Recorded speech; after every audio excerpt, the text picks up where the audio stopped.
Get ready to hear the truth about America on a show that's not immune to the facts with your host, Dan Bongino.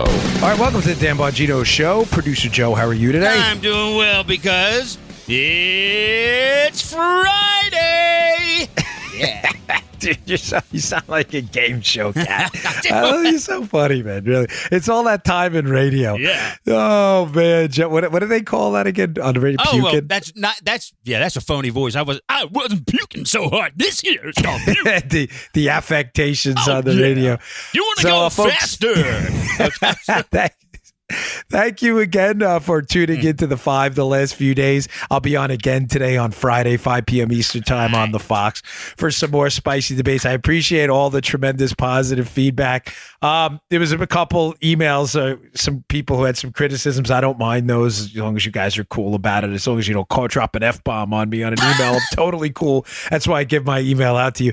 But one of them was, just so you see the positive and negative, some people complained that me and Marie didn't go at it enough on the show, but Marie Harf, who's a liberal, and I'm obviously a conservative. But folks, you have to remember, it's the 5. It's not the Dan Bongino show. I deeply appreciate that you want to hear me talk more, and I love debating with Marie. But you have to pick your opportunities. I hope you all understand that. I'm not abandoning you. It's not out of some sense of like fear. Marie doesn't operate like that either.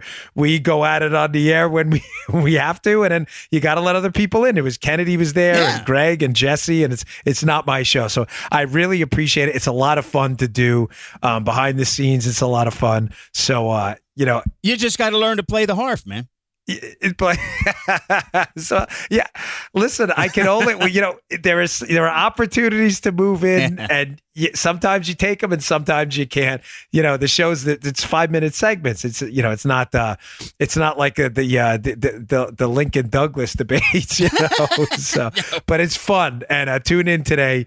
Don't miss it. It's meant to be a fun, quick, kind of spicy show. So I really appreciate it. Hey, tremendous economic numbers today. Whoa. Now, just to be clear, these are unambiguously, overwhelmingly positive, mind-blowing economic numbers. That is not an exaggeration. In case you missed it. Now, just to be clear also, today's show is not going to be all peaches and cream. There's going to be some bad medicine, some harsh medicine, some syrup of Ipecac later too. But let's start with the good news on this Friday, okay? Job numbers came out today. The U.S. economy added a staggering, and I mean staggering, 312,000 jobs, the latest numbers. Whoa. I follow these numbers. I follow the movement in the Fed, the market, the non-residential real estate investment numbers, the productivity numbers, so you don't have to. And folks, I was expecting, economists were expecting 167,000 jobs. I thought it could be anywhere from 150 to 200. 312,000 is we're talking about almost double what even the most optimistic, rose-colored glasses economists were thinking. 312,000 is a huge number this far in to a recovery from a recession. It should say to you a couple of things. The first takeaway from this is the United States economy, despite some of the shortfalls I'm going to get to later. And maybe I should have done the show in reverse, Joe, left you with the good news on Friday. But this is unambiguously good news today. I'm going to get to some of the negative stuff later. But this should tell you lesson number one, despite the world's troubles right now, which I'll get to later, global debt, what appears to be a pretty massive slowdown in China. I was reading a report on China this morning that an inside baseball economist who's an expert on analyzing the Chinese economy has said that their recent stated growth numbers of 6.5%, which is extraordinary, but not for China. China, given its almost near industrial revolution type status, but they're back, years from where we are, still stealing our technology. 6.5 for them is really not that great. But an inside baseball economist who sees what's going on behind the scenes has said the real Chinese growth rates are probably closer to 1.6. That's bad. Yeah, that's ugly. Ooh. Now, folks, for as much as I dislike what the Chinese are doing to our economy, IP theft, government procurement methods over there, the Chinese economy, if it were to drastically slow down, they do still buy a lot of our stuff. A lot of American companies do sell stuff. So it's not in our best interest to have this Band-Aid ripped off just that quickly. Okay, so that's also, it's not just China. So there are other global economies around the world that are struggling as well. We've seen the stagnation, obviously. Italy, Greece, places in the Eurozone. I mean, outside of Germany, most of the Eurozone struggling a bit too with stagnant growth and government debt.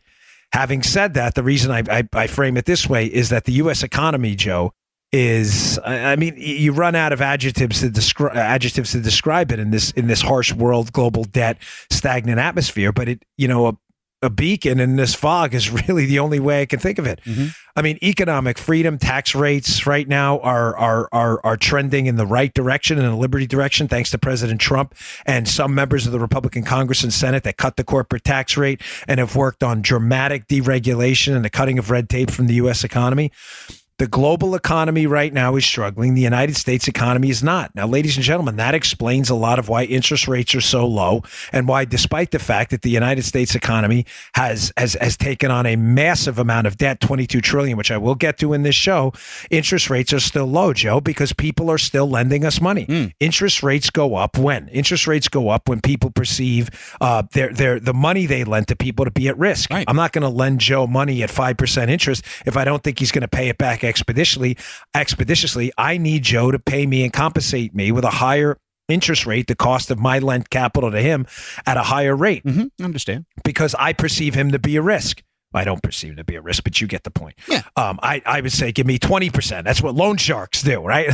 The risk in being a loan shark is you're lending it to risky people. That's why, not to mention that most of them are engaged in criminality too. But that's why they get the interest rate is we're going to take one of your thumbs if you don't pay your money back. Reminds me of Rocky One. Remember he's the enforcer. Yeah. The guy always sends him. He told me to break your thumbs. So this is what happens. All right. The United States interest rates are still relatively low because we are this beacon of light right now in this global morass of economic stupidity, socialism, and government debt. People are still lending us money because of I believe what the Trump team has done. This is not overly laudatory. I'm not trying to genuflect in front of the president. I like what the president's doing, but I'm just giving you the facts. The president's commitment to cutting taxes and getting red tape out of the U.S. economy has made this place a powder keg of economic growth. You want to say hello to the audience? I got my little daughter in the room. She's going to make an appearance on the 5 today, and you're going to watch. It's going to be a great one more thing. Don't say hello. Hi. What's your name? Amelia. What's your stuffy's name? Aurora. So she has her stuffed animals with her. I traveled over here, folks, up to New York, and I bring my family sometimes. So I bring my daughter. I said to my wife, we're traveling up to New York for 3 days. 3 days, folks. I've got like a pair of underwear and a toothbrush. Like that's what I do. That's how I travel. I travel light. They've got like 72 bags. I said to my wife, I go, what's in all these bags? Turns out it's my daughter's stuffed animals. She has a whole suitcase full of stuffed animals. So wait, folks, I'm sorry. This is really funny. You got to hear this. Look at this, Joe. Can you see this? Oh, yeah. This is my daughter. This is going to make an appearance on One More Thing today in 5. Don't miss this. So me and my other daughter, we find this schedule. She has a schedule for her stuffed animals, my youngest, and she wrote it out. Here's the schedule for her stuffed animals. She wrote this on the hotel stationery. Morning, pee-pee, food, treat, pee-pee, trees, pee-pee again, nighttime. These stuffed animals do a lot of pee-pee. It's the cutest note ever. By the way, if you want to see the note, I'm not making this up. This is not like something. Go to my Instagram. I'm at Bongino, and you can see it. You're going to laugh. I'm going to put it on One More Thing today. You'll get a kick out of it. All right, getting back to the serious stuff. But these are strong economic numbers. And the nice part about these strong economic numbers, Joe, is it's going to continue in a cavalry charge of good news. It's going to continue to incentivize global investors to pull their money out of other markets and invest them in the United States where the economy is strong and growing. I can't emphasize to you enough how enormous these numbers are. 312,000, a near doubling of what even the rosy estimates are, should put a smile on your face. I want to get back to this because I want to get to a little bit of bad news first. And then I want to get to the Don't miss the show. It's going to be really important. I want to also get to the Democrats completely showing their butts. Joe was kind enough to pull some clips this morning of a Michigan Democratic radical far leftist new congresswoman who got up in front of a group of people and just said, they're losing their minds. So I'll get to that later too. But I want to get to the downside of this, and then I want to give you some solutions, okay? Mm-hmm. The downside of this is this, and I have an article by Quinn Hillier, who's, I don't always agree with, writes at the Washington Examiner, but it's a good piece today, and it's worth reading, I think, the sophisticated audience you are out there, and I know you are because I read your emails. You're all very smart. Your economic and finance emails you send back to me are brilliant. I've got a lot of great ideas from them. We should be able to evaluate ideas. And even though people are sometimes, never Trumpers or whatever, if you see a good article, we should be able to sometimes put that aside and just be able to read it for what it is. There's actually a pretty decent piece in the Washington Examiner about the global debt apocalypse. And it's very easy to read. It's not that long. And I'd love you to check it out. But this is the downside to the rosy economic news. Things are good now, Joe. Growth rates look like they're going to be substantial. Mm-hmm. Let's see with this first quarter what we do. If we can get past 3%, I mean, it's all over Fox right now, booming economy. Everybody's just going crazy over these numbers. But our debt is extraordinary. Our debt is now $22 trillion. And Hillier writes in the piece, which is smart, and it's an obvious point when you think about it, but it's overlooked by people who get lost right now because our national debt doesn't seem to be having a real impact on people. They're not paying any more interest for their car loans. They're not paying higher interest for mortgages. Money isn't hard to find. Loans aren't hard to find. Now think about this in your personal life, right? If in your personal life you made $100,000 a year and you had $120,000 in debt, sooner or later it's going to be hard for you to walk into a bank or go to a credit card company and get the capital you need and the loans you need to build out a business or do whatever you want to do. Right. For obvious reasons. The bank examiner, the loan examiner is going to say, listen, Joe, Dan, whatever it is, you owe $120,000. You editing out Paula's sneezes in the background? Yes, I No, you can keep those in. Don't worry. Don't cause yourself extra work. It's a hotel room. Yeah, God bless you, Paula. God bless you. You don't have to edit that. Folks, it's a road show today. Listen, I bring all my equipment with me so it sounds good, but you are going to get a Paula sneeze and a comment from Amelia on the road show. It's just the way we roll here. Dan sees me writing something down immediately. He knows what I'm doing. I know. I see you, Joe. Joe is this goes to show you like how much he puts into this, right? Joe puts so much into this that he's concerned about the audio quality that he hears little things that you would never probably even notice, and it costs him forever to get the show. Don't even worry about it. Their sneezes are fine. I don't even know what I was talking about now. Oh, but so Hillier points out in this piece about this global debt apocalypse and I was saying that sooner or later people are going to stop lending you money and are going to ask for high interest rates, like I said before with the loan shark. That hasn't happened in the United States because we are still that beacon of freedom and beacon of economic freedom, and Trump has done the right thing, moving the economy in a positive direction. So it hasn't hit us yet. But Hillier points out that the problem with this, Joe, is it is going to hit us eventually. There eventually is going to become a point. Remember, all debts are paid. I can't say this enough. The Milton Friedman quote, don't ever forget it. Tattoo this on your forehead. Figuratively, of course. All debts are paid. Debts are paid by the debtor or the creditor. Debts are either paid by the person who took out the loan and pays it back or the person who gave you the loan. He paid your debt because he gave you the money and you never paid it back. He didn't intend to do it, but he paid your debt for you. Mm-hmm. All debts are paid. These debts are going to have to be repaid. But who's going to bail us out, Joe? Hillier makes a great point that the problem with global debt now, matter of fact, let me read to you what I have from the piece because it's a really good quote. He says, quote, the world has never had as much debt as it has right now. Nearly $250 trillion, Joe. $250 trillion in debt, reported the Wall Street Journal. Worse, the biggest borrowers are the U.S., China, the Eurozone, and Japan, which together have more than 2/3 of the world's household debt, 3/4 of its corporate debt, and nearly 80% of government debt. Ladies and gentlemen, what's the problem with that? The problem is the fact that the world's biggest economies, China, the U.S., the Eurozone, and Japan, hold that debt Who's going to bail us out, Joe? You know, when Greece and Italy have debt problems, and they do, and they're substantial, that's a big deal. But the reality is, Greece and Italy are small enough, they're not small economies, but they're small enough, don't mistake what I'm saying, that their impact on the global economy will be relatively minimal if they were to. It's not going to be small, don't mistake what I'm saying. You know, we've seen small things we thought were small, continental Illinois, in other words, and the East Asian crisis and other financial crises have ripple effects throughout the world. But I'm just saying here, relative to a default by China, a default by the collective Eurozone countries, that would be a disaster. The default of just Italy and Greece, they can be bailed out by other countries that had the capital to do it. We don't have it anymore. Mm-hmm. You hear what I'm saying, Joe? But who's going to bail us out? Yeah. Hillier makes a great point. Once this debt, all debts are paid, okay? The $22 trillion owed by the United States government, the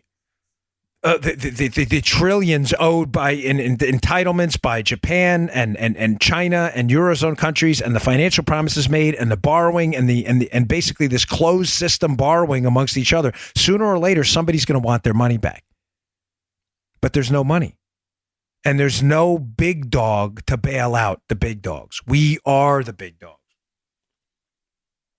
There is nobody out there that's going to be able to bail us out. I don't mean to, on this day of really great economic news, especially on a Friday, sound so morose, and that's not my intention.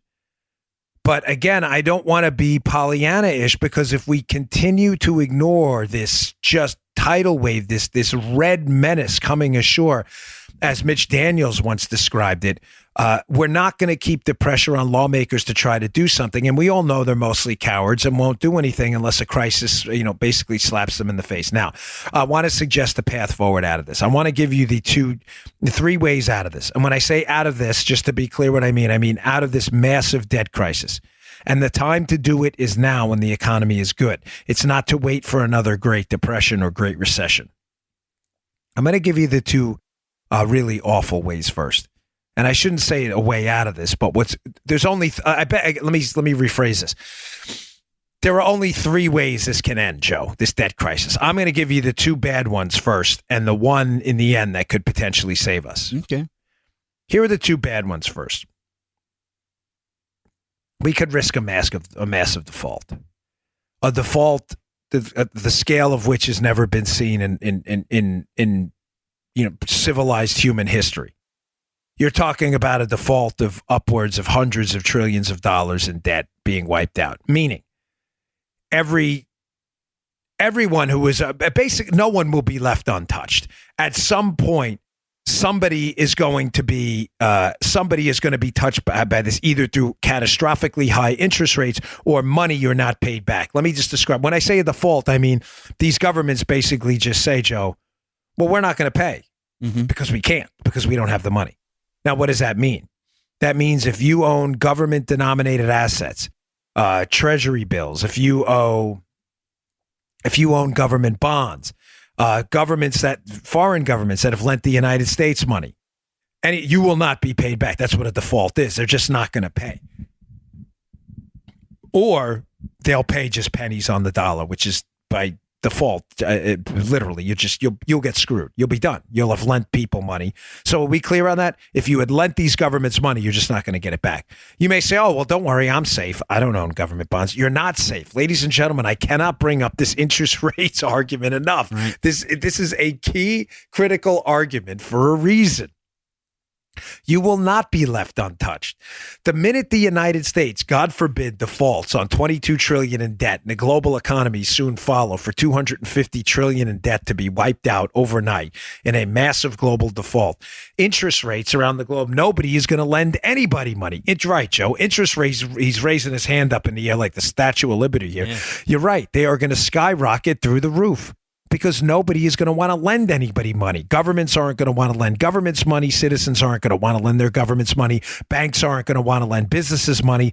You are going to be talking about stagnation on a global scale and just a sclerotic economy like you've never seen before. Basically, the cement will have hardened. Capital flows will stop. I mean, it will be an economic disaster that will take years for confidence to rebuild itself. Years, maybe decades. We could be looking at the Great Recession times the Great Depression. Again, I don't mean to sound apocalyptic. I just mean to warn you. So that's number one. We could risk a massive global default. Interest rates go through the roof. People just don't get their money back. That's as simple as that. Yeah. Pathway number two. And remember, there are only three ways out of this. There is no other option here. Pathway number two is the United States government, these foreign governments could inflate away their debt, monetize their debt, essentially. Meaning the United States government could say, engaged in some form of quantitative easing en masse, geometrically expanded quantitative easing, and essentially like monopoly money, say, we're just going to print money. We're going to print loads of money, oodles of money. We're going to pour it into the economy. We're going to use that inflated currency to drive down the value of our debt. We're going to make that debt worthless. And then all of a sudden, everything will go away because the debt will be easier to pay off because the monetary value of the debt is lower. Now, without, trying, this isn't an economics course here, but I'm always fascinated by economics. I love it. Finance and economics has always been my personal passion. But think about what that does. The United States government's Federal Reserve, which, I get it, Federal Reserve, they're going to tell you about their independence. They're subject to political pressure and the whims of like anyone else. They're human beings over there. The pressure to print money always grows by Fed. That's why they want federal central bank independence, which we technically have in the United States, but I don't really buy much of that at all. The political pressure can be overwhelming, but the pressure to print money gets overwhelming. Now, when you print money, you may say, well, that's an easy way out, because remember, when you print money, the money in circulation is worth less because you have more money chasing the same amount of objects, same amount of goods and services. When more money chases the same amount of chairs and computers and whatever, the price goes up. Why? Because there's more money chasing it. Right. There's $1,000 chasing 100 computers. They're worth a certain amount. If there's $100,000 chasing 100 computers, those computers can fetch more money because there's more money in circulation. It's not complicated. That makes the value of the dollar go down. But that also makes the value of a dollar of debt go down too. Does that make sense, Joe? Yeah, that makes sense. I'm with you. When you're printing all this money and it's chasing a similar amount of goods, the price of those goods go up, what we call inflation. But that makes the purchasing power of the dollar go down. In other words, when the price of something goes up, the power of $1 to buy it goes down because you need more dollars because the price went up. But remember, when you owe a lot of money, it also makes the value of your debt go down. Because if the purchasing power of a dollar goes down and it's worth less and you owe $1, then it takes you less to pay it back because it's worth less. So debt is just a really bad thing. And the way to get rid of it is to inflate it away. The dollar's worth less. A dollar of debt is worth less. It gets easier to pay off. Government, as Joe said to me during a break we just took there, governments love debt. They love debt. This is what they thrive off. Governments love debt because they love to spend money they don't have endlessly. They don't want to have to rely on a tax base. It's like that old line by John Maynard Keynes where he was talking about how there are basically two ways to tax an economy. If you wanted to tax 25% of an economy, this is a great one. John Maynard Keynes, who was a disaster otherwise, did understand what inflation and debt means to governments. He said, if you want to tax an economy and tax its citizens, you want to take basically 25% of what the citizens owe. There's two ways to do it. The first way is to tax 25% of every dollar your citizens make, right? If you make $1 and I get a quarter of that, then that's the government taking 25%. But he's like, there's another way to do it that's really brilliant. If there's, say, $1 in circulation and then the government just prints another 33 cents up and it takes the 33 cents they printed and spent it, now the economy would have $1.33, right? They had $1. The government printed 33 cents more. There's $1.33 in circulation. But it's not in circulation. The government prints the 33 cents and just spends it. 33 cents is roughly a quarter of $1.33. then nobody even knows. Now you're like, oh, that's great. The government just printed money. You didn't have to take it out of my wallet, but they did. Because now there's $1.33 eventually in circulation after the government spends it, which makes your dollar worth less because there's more money chasing the same products. I can't say this enough. So that's pathway 2, government inflation. And it's, of all people, John Maynard Keynes, the founder of the liberal school of economics, basically, is the one who shows us exactly how that works. Now, here's the good path. You're like, gosh, when are you going to get to the good news? This sounds really horrible. No, we are. Don't worry about it. There is good news in this. The good news is, as I've said to you before, the Trump economy, and I do attribute this to Trump because I can't stand a lot of the swamp rats up on the hill. What are you laughing at back there? My daughter back there. She's good. This is funny. I love doing the show with them around. It's like having a studio audience. The way out of this is shockingly simple, folks. If you apply the basically the rule of sevens, that at 7% growth rates and investment will double in 10 years. If we were to hit 7% growth, now listen, I get it. That's an unrealistic number in advanced economy to hit year after year.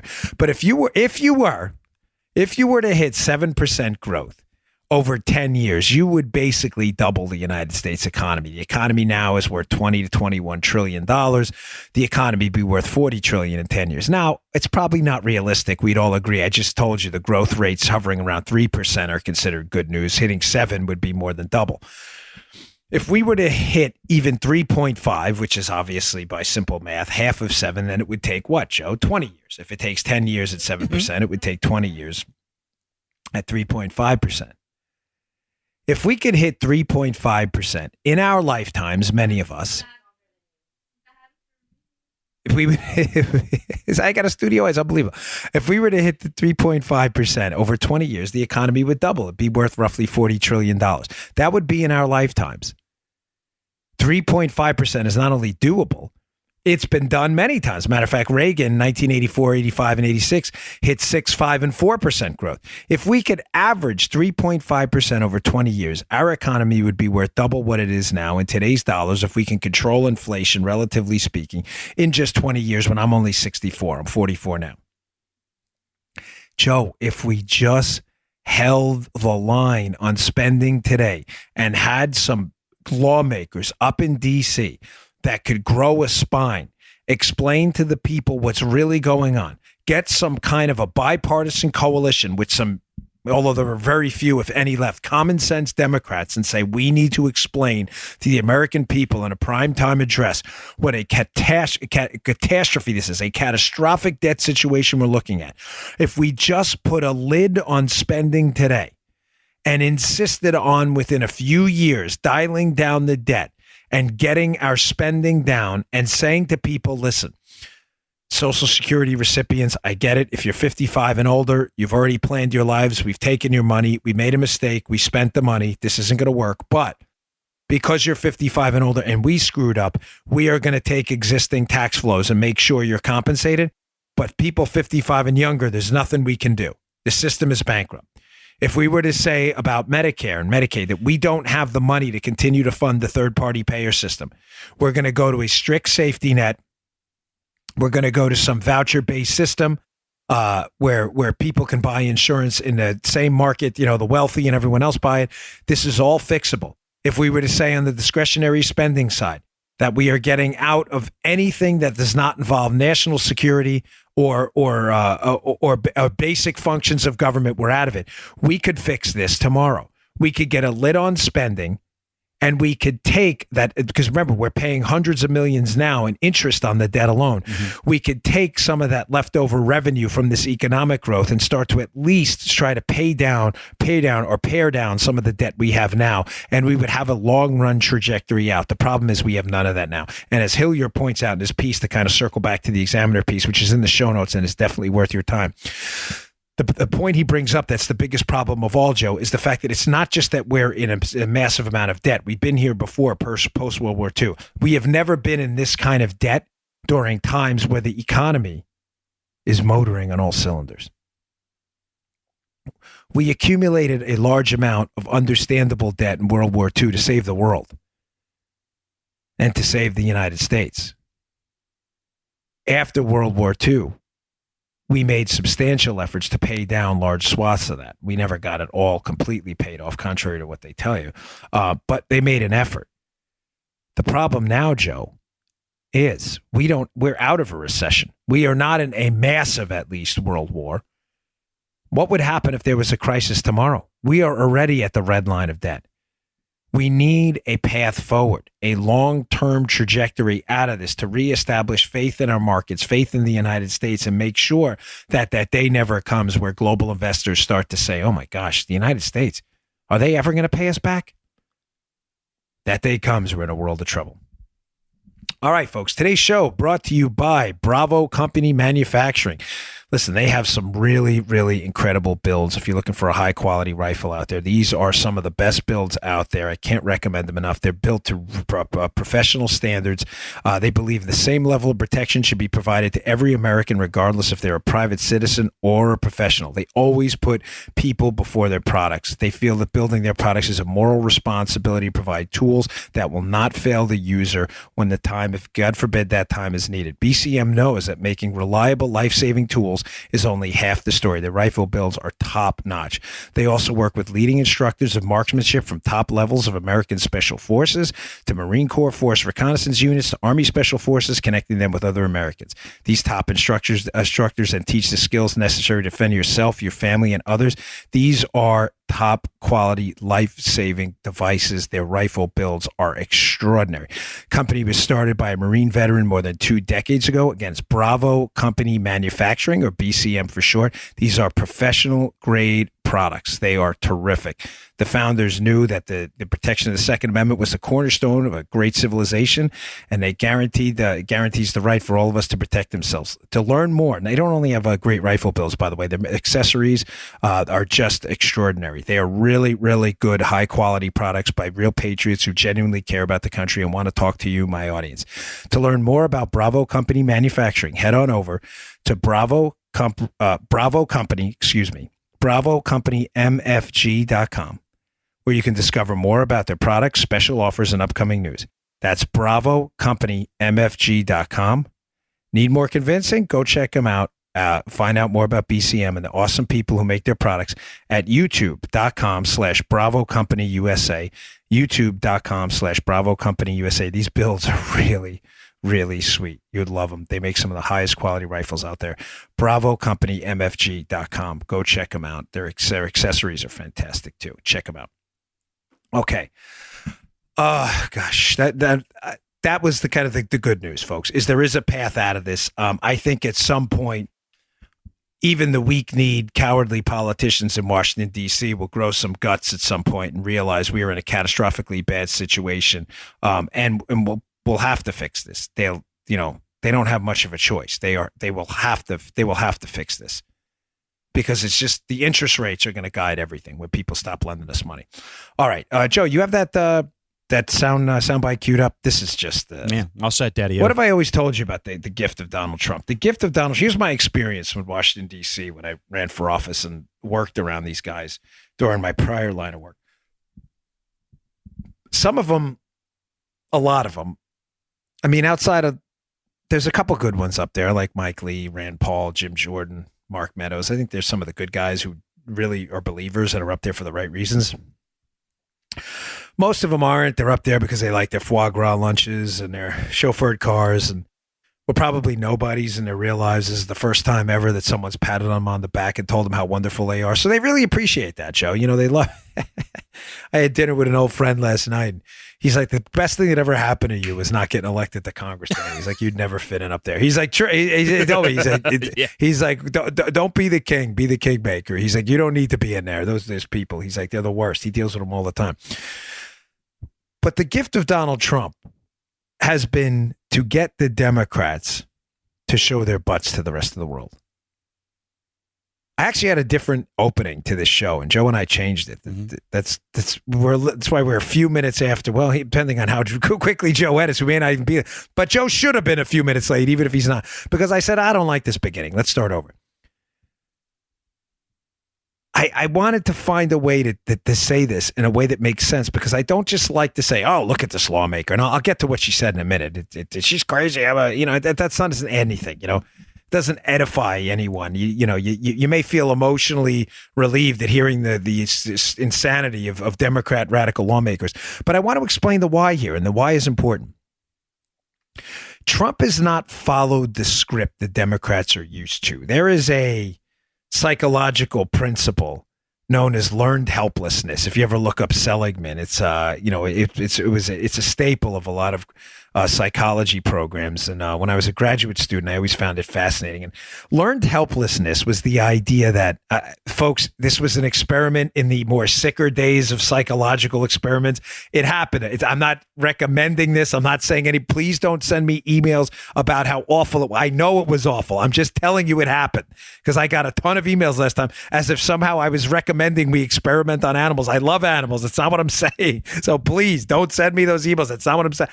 But back in the days before ethical rules of experimentation had, been instituted in psychological experimentation, this guy Seligman, they did these studies on dogs and shock pads, where they would put them on a shock pad, which gave them an electric shock. I'm not saying this is a good thing. I'm just telling you what happened.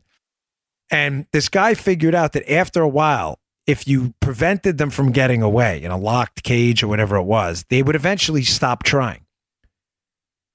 And the principle became one, whoever sick the idea was to do that, the principle that was established through these various experiments was called learned helplessness. In other words, that animals, and we all are, although we are God's children, but still we have the ability to say, I think, therefore I am. That given enough punishment and the lack of alternatives and options out, Joe, people will learn to be helpless. They will just stop trying. Does that make sense? Yes, it does. Like the animals in the experiment. If you don't give them an opportunity to escape, they eventually stop trying. Right. That principle is very real, however sick the experimentation was. People can learn to be helpless. Now, later on, they figured out through various other experimentation that if you gave the animal a way to get out and to figure out a way out, that eventually, even if they had learned to be helpless before, they would try later on and relearn how to be not helpless, which is not, I don't think that's particularly groundbreaking, but you get it. The point I'm trying to make is the GOP has learned to be helpless over the years. They have suffered under a relentless barrage of academic, media, far-left liberal Democrat cultural elites and Hollywood entertainers calling them the most vicious, vile things known to man. Racists, misogynists, you've gone through all of it, the xenophobes, the transophobes, the homophobes, as we say on the show, the phobophobic istophobes. Anything with a phobe or an ist at the end, you have likely been called by people who have cultural power. They wield that cultural power. They make movies, they make music, they teach in academia, they run media outlets. They have the power to hurt you and hurt you bad. The power of Donald Trump is, whereas in the past we have learned to be helpless, and you have seen Republicans, the first time the R-bomb gets dropped on them. Say you say something, Joe, like, listen, I really think we need to look at police policies in the inner city. Well, what does the media do? Media folks and others, not all of them, but a lot of people come out and say, oh, if they don't like the policy, Joe, that's clearly racist. They're racist. And there's no other way. And what happens? Everybody piles on, and Hollywood people pile on, and entertainers pile on, and academics show you fake studies that you're a racist. And it's not true. It's all completely, totally, 100% fabricated and meant to harm you, harm your reputation, harm you personally, and send a message to nobody else to get out that we need to fix policing in inner cities. No, that's totally racist. In the past, Republicans, under that withering pressure, had learned to back down because it's painful and it's hard to hear. No one wants to be called a racist. It's, outside of being a child molester and a murderer, is there anything else to be worse to be called? It's disgusting. And the Democrats know that. And that's why a lot of these vicious liberals do it. That's the shock pad, Joe. It's the shock pad over and over. And when you see no way out because there's nobody there to protect you or provide cover, and nobody else wants to step up and say, hey, Joey Bag of Donuts isn't a racist. He was simply making a comment about policing in inner cities. They're afraid to speak up too. Why, Joe? Because they don't want to be branded a racist too. That's right. It's the shock pad. You learn to be helpless. What did Trump do? Trump came in, and he is the first politician I've seen in my lifetime with this kind of a platform. I'm sure there have been guys at the local level and stuff, but I don't know them because their platforms weren't big enough, and they haven't made it on the national stage. But Trump is the first guy in a long time to come in and say, there's a way off this shock pad. And the way out of this shock pad and out of this is Twitter, is the bully pulpit, and is to take that fight right back to these dogs and call them the exact same names they call us. And the liberals hate it. Folks, they don't know what to do.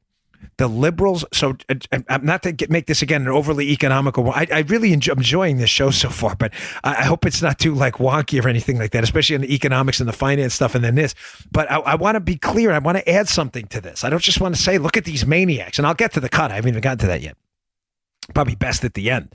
I'm suggesting to you the Republican base and players in the activist movement have, in a sense, learned to be helpless over the years because nobody would back them up. They were afraid of saying anything. I mean, you mentioned programs like, say, affirmative action. You say, well, is this really helping? I mean, when you look at the numbers and you read the books by Thomas Sowell on what's happened to people who it's alleged to have helped and the actual data, it's clear there's been a significant downside to this within the minority community. Oh, my gosh, you can't say that. Oh my God, you can't, you're a racist. You can't say, well, I'm just discussing facts and data. You're not allowed to say that. I'm using air quotes. You're allowed to say whatever you want. But the cultural elite stopped you. Donald Trump has provided a way out because he doesn't have that red line, Joe. He says what he wants to say. He draws all the media fire to himself, and he provides air cover for people to get off the shock pad. And they've learned now how not to be helpless anymore in this cultural political battle. On the Democrat side, this has forced the Democrats to show their butts and to show the American people who they really are. They're socialists. Well, not all, but most. They are big government, economic. In some cases, they revel in economic confiscation. They want your money. They want your kids' education. They want your health care. They want red tape hovering over your business. They want the power to tell you no. Remembers the late Chuck Ecker from Howard County once said, the power of a bureaucrat is that there's no power in yes. They want to tell you no all the time. So you have to come to them to make a campaign donation to get to yes, right? Yeah, they want you to grovel. Yeah. The Democrats have understood this. They have beaten us down forever, and they've watched us be helpless in many cases before this Trump era started. But that has made them soft. Folks, they're soft. Do you understand the term snowflake originated because the Democrats didn't know what to do when finally people started to fight back and say what needed to be said? Like, hey, you know what? This immigration policy sucks. We don't need millions of illegal immigrants ignoring our immigrant. Oh my gosh, that's xenophobic. No, it's not. It's rational. Don't tell me what's xenophobic. I've married an immigrant to the country. You're not going to tell me what's xenophobic and not, you loons.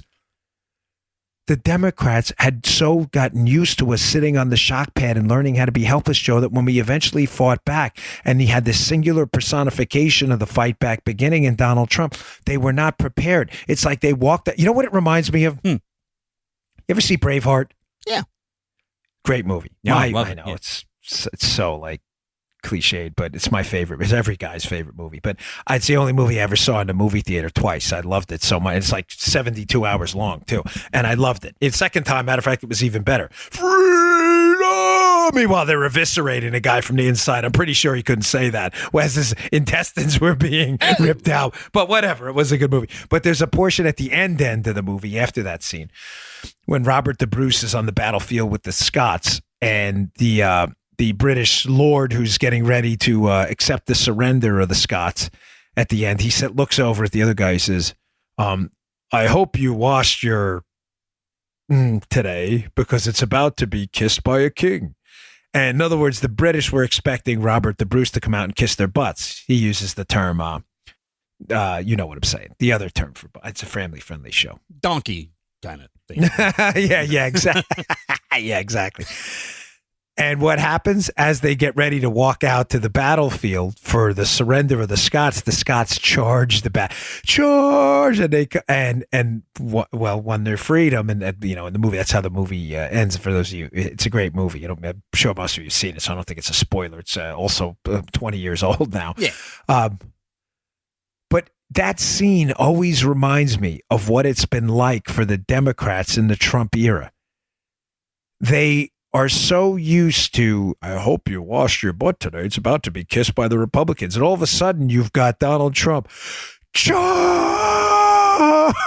Right, Joe? Yeah, right through the and invisible the Democrats fence. are like, shh, what do we do now? They don't know what to do. The archers weren't ready. The spearmen weren't ready. The cavalry's dispersed. They don't know what to do. And when they don't know what to do, they've reacted emotionally and not rationally. And this particular clip is a result of that. People love you and you win. Woo! And when your son looks at you and says, Mama, look, you won. Bullies don't win. And I said, baby, they don't. Because we're going to go in there, we're going to impeach the motherfucker. Now, that word she said at the end was not mother, it was something else. You can figure it out. Again, it's a family-friendly show, but it's important we played that. That was Democratic Representative Rashida Tlaib, I'm sorry, I don't mean to say it. I think it's Tlaib, out of Michigan, at a meeting outside of Capitol Hill in Washington, D.C. with a far-left radical group. Now, folks, this has followed a week of insane, was it Brad Sherman introduced impeachment articles.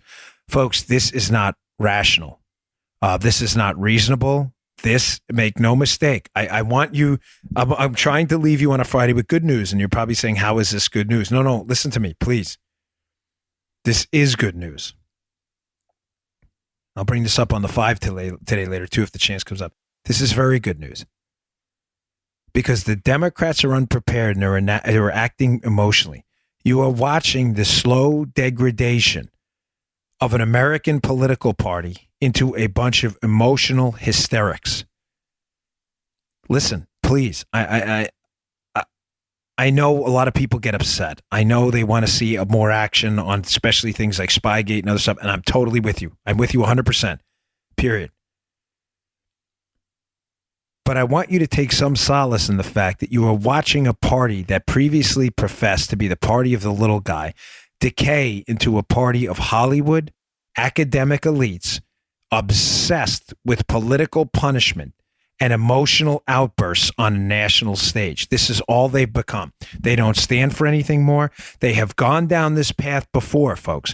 There have been numerous instances in the cyclical cycles of, you use the same word twice, of human history and human political history in the United States, where you've seen political parties move from one, the ups and downs, the peaks and valleys, these natural political vicissitudes, right? We've seen this before. We saw it just recently in our lifetimes, many of us in 1984 political race, where the Democrats thought to combat Ronald Reagan, they'd run a far left guy by the name of Walter Mondale, who ran on at the time, radical platform of we're going to raise taxes, and what happened? They lost 49 out of 50 states. Reagan, the only state he lost was Minnesota, which was Mondale's home state, which he would have won, except for the fact that Reagan didn't want to go to Minnesota because he felt bad for Mondale. They've tried this before. The Democrats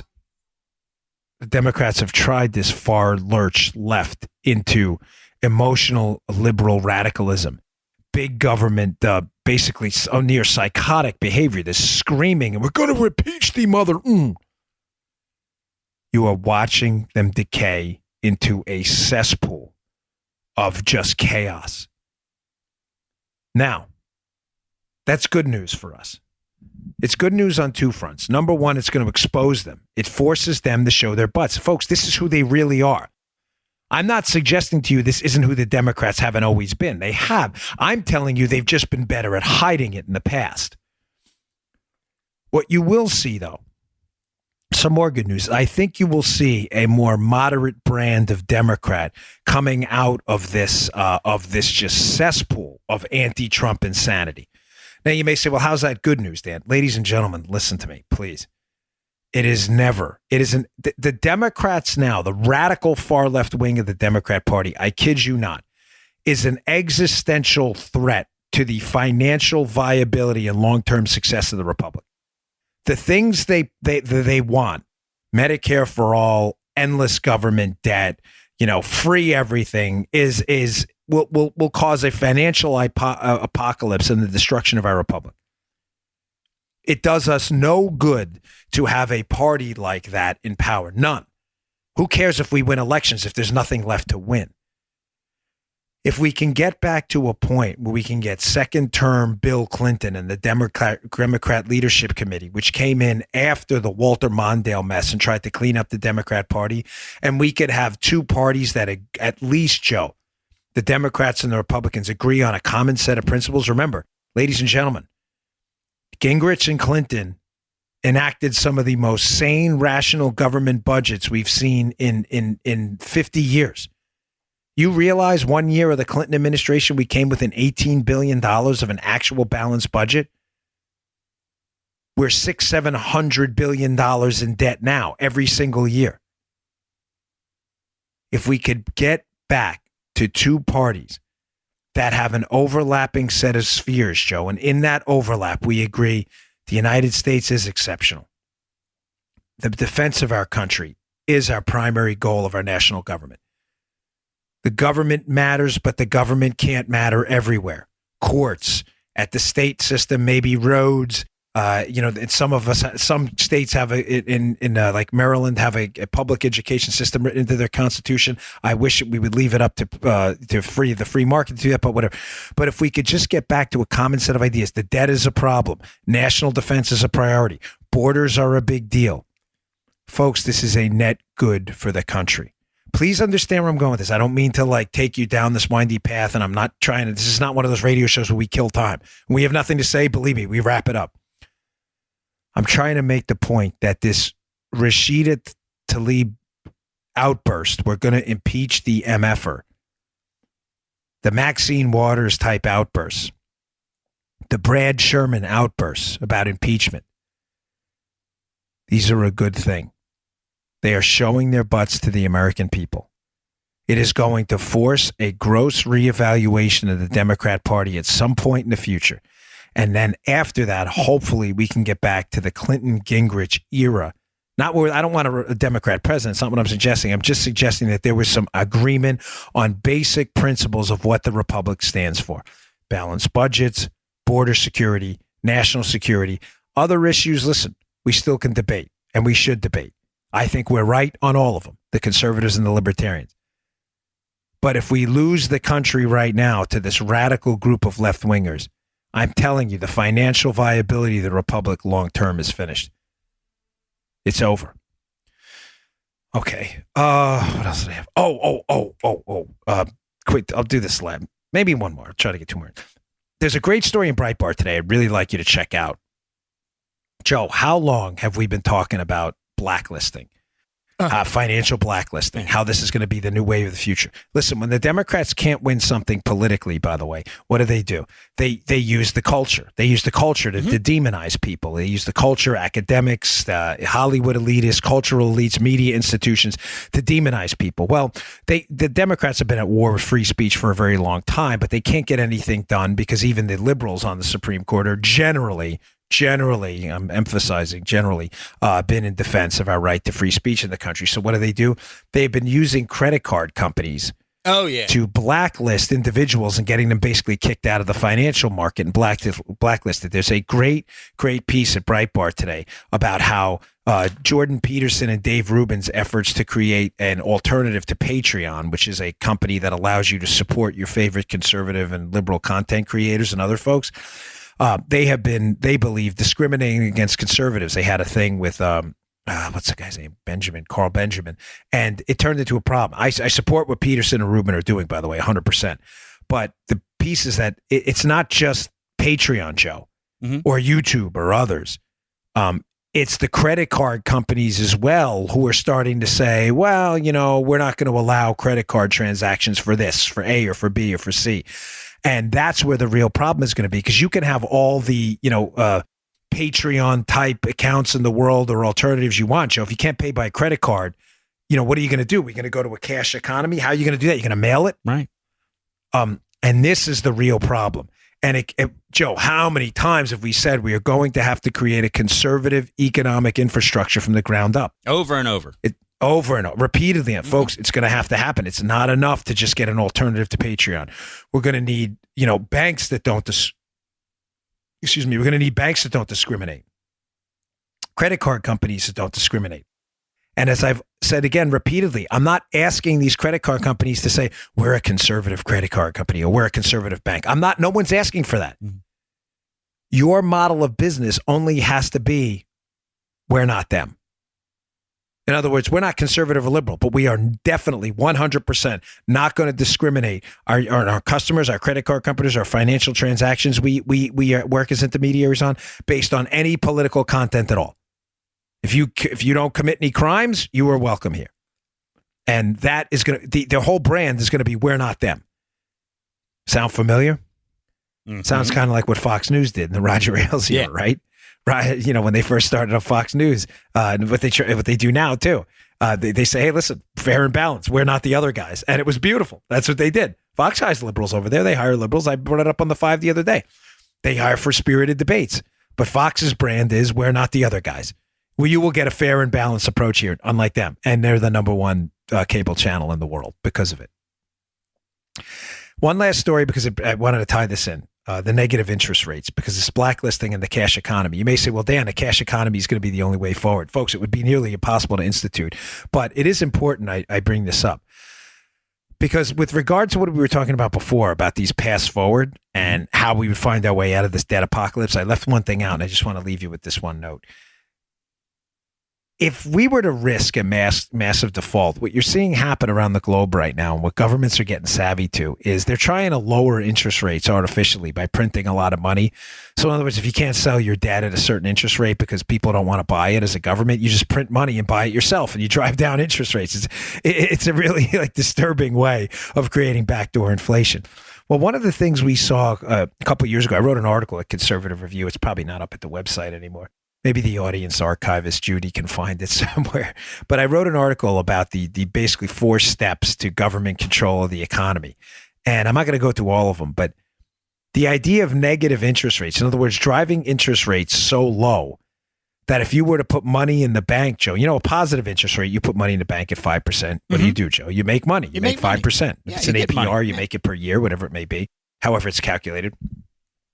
A negative interest rate, think about what that does.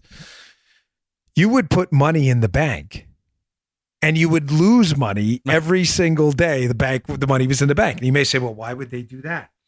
Well, folks, think about the beauty of negative interest rates. Again, what I told you before is if the value of money keeps going down and down and down and down and down and down and down, every day it's in the bank, what else is going down and down and down and down and down? The value of government debt too. Governments love negative interest rates. Now, the problem with negative interest rates is a cash economy. Because think about it. If you take your cash out of the bank, Joe, and there's negative interest rates, the value of your cash money, the money you're held in cash, actually goes up if you keep it in a safe, because everyone else's money's going down, right? Theirs is in the bank. Yours is in a safe. If Joe has $100,000 in assets and keeps it in the bank at a negative 5% interest rate, which is a lot, granted, everyone else is losing a ton of money every year. Not Joe. Joe's money's safe. Joe's richer for it, right? Now, they tried this in some Asian countries. And what happened, Joe? It led to a booming business for what? Safes. That's why I'm bringing this up. People took their money out of the bank. Yeah. The only reason I bring this up is because, and I want to tie this into the blacklisting piece, this is where the danger of having private companies control the financial system through credit cards, the use of credit cards, and governments making, incentivizing a cashless economy. This is where it gets so dangerous. Because, folks, in the future, we may get to a point where economies are entirely cashless. And I've warned you, and I'll warn you again. It was the gist of my piece when I wrote it.